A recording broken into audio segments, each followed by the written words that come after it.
friends, Kim here. It's February 23rd, 2023.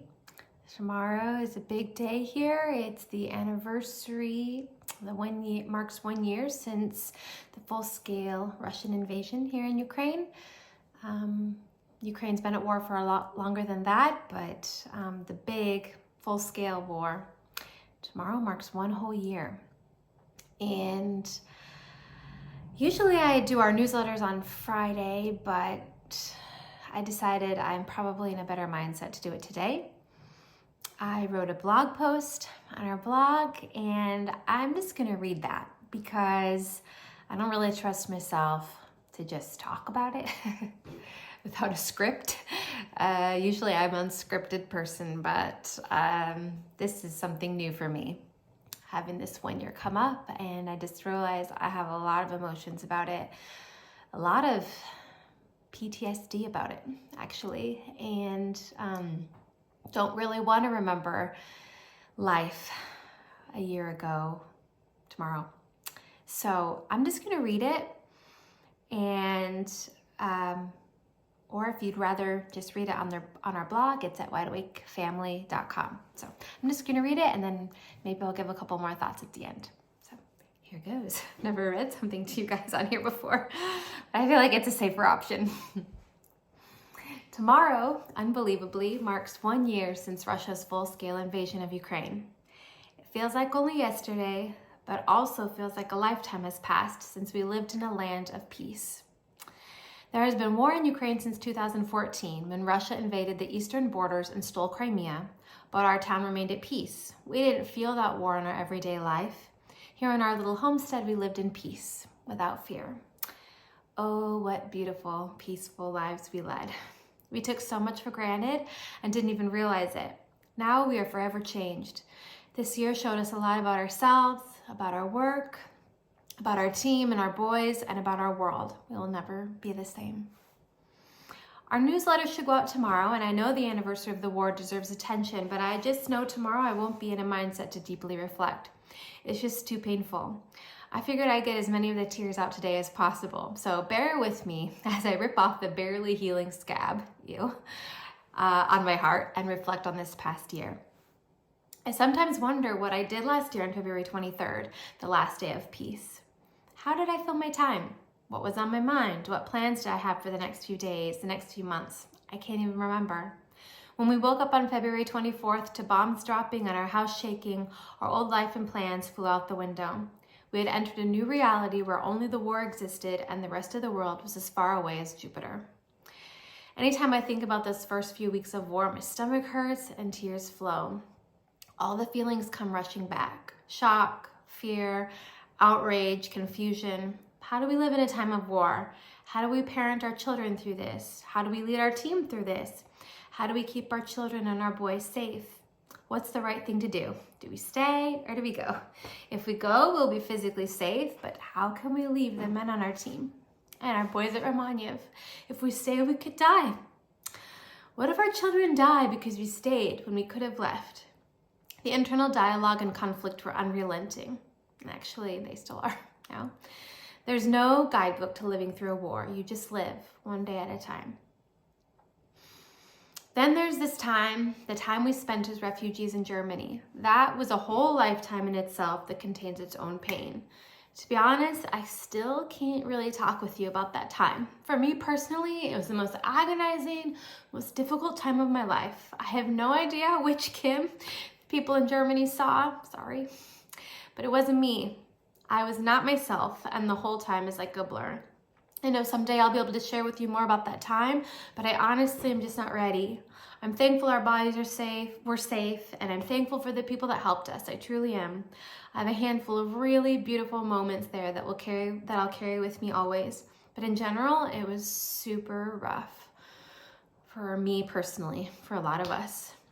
I know it's visible in the YouTube videos from that time. I don't plan to ever go back and watch them. I'm aware I look like death.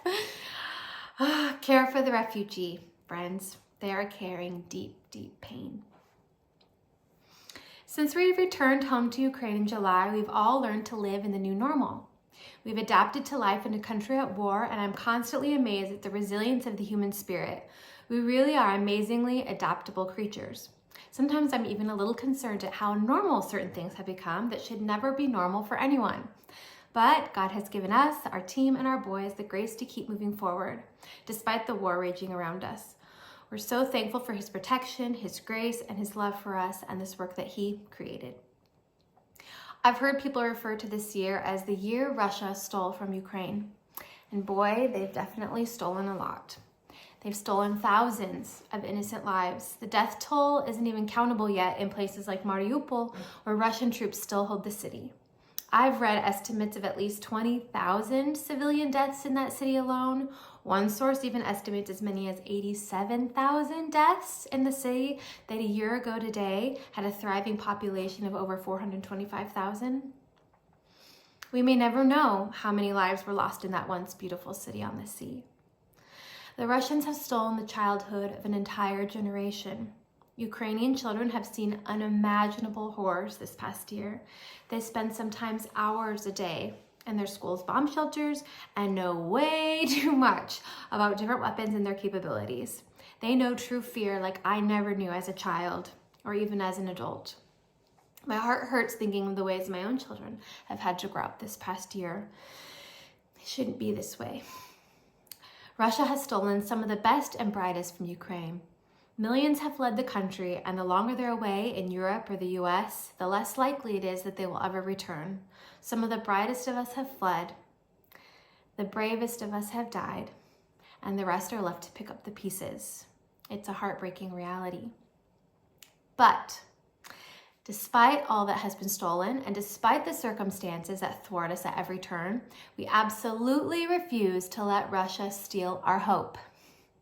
We will not be led by fear. We will not back down. We will not hold back. God is our portion, our refuge, our strength, our hope.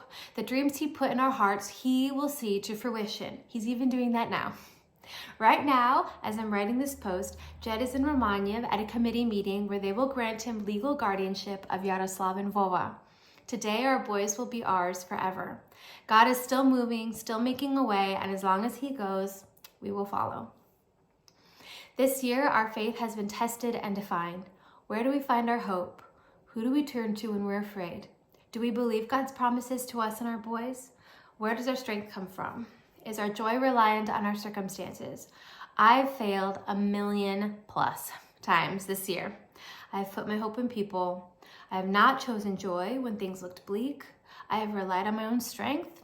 I have doubted God and His faithfulness, but despite all that, He keeps pulling me back. He keeps showing His love and faithfulness to us, our team, and our boys. He provides all that we need at every turn. He is always there, waiting, loving us first. No matter what may come tomorrow, we will hope in Him. Thank you for loving us and for remembering Ukraine. Victory will come, I'm certain of it.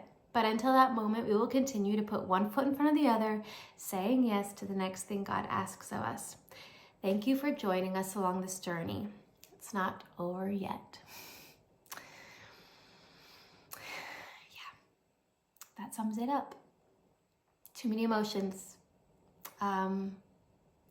I think that I expect the next couple weeks to be hard, like just memory-wise, just how afraid we were and how agonizing it was to decide if we should go or stay, and then how agonizing it was when we actually finally decided that we should go.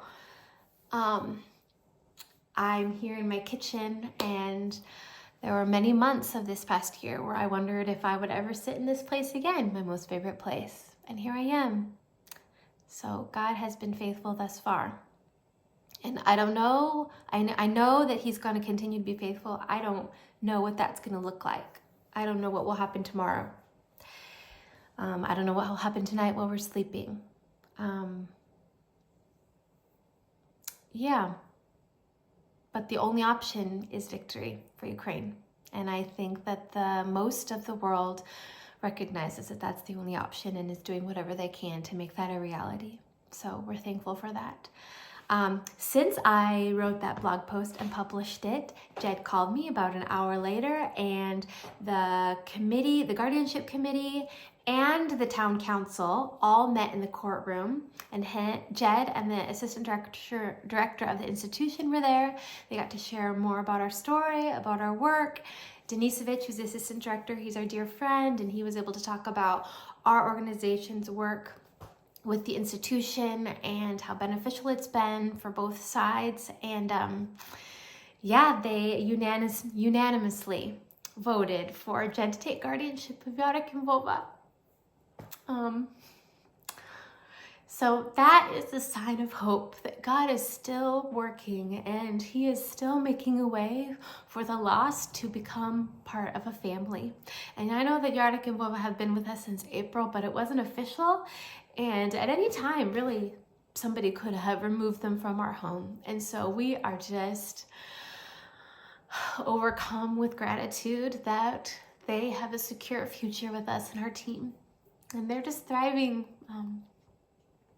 So praise God. And I guess Jed said that at the end, they gave him a standing ovation for our work, which is super awkward and funny. If you know Jed at all, that's super weird for him. But, you know, they are helping to change the future of Ukraine with the decision that they made today. And so we just keep moving forward. We can't pause. Like, people are dying in institutions just the same as people are dying on the front lines, and they deserve for us to fight for them and to not run away and to not back down and to not give up and to not put this work on pause. So we will keep fighting until they are free, and 2 more are officially free today. So thank you for your prayers. Slava Ukraini. And yeah, thanks for just being with us this past year, the most difficult one of our lives. We could not have done this alone, and we are super thankful for the people who have stuck with us and who have come to us. Just your love and your prayers have joined us along the way. It's an amazing community of support, and we will never forget all that you have done to show us that you believe in this work and that you love us and care for us and our boys and our team. So God bless you. Pray for Ukraine, and we'll see you next time. Bye.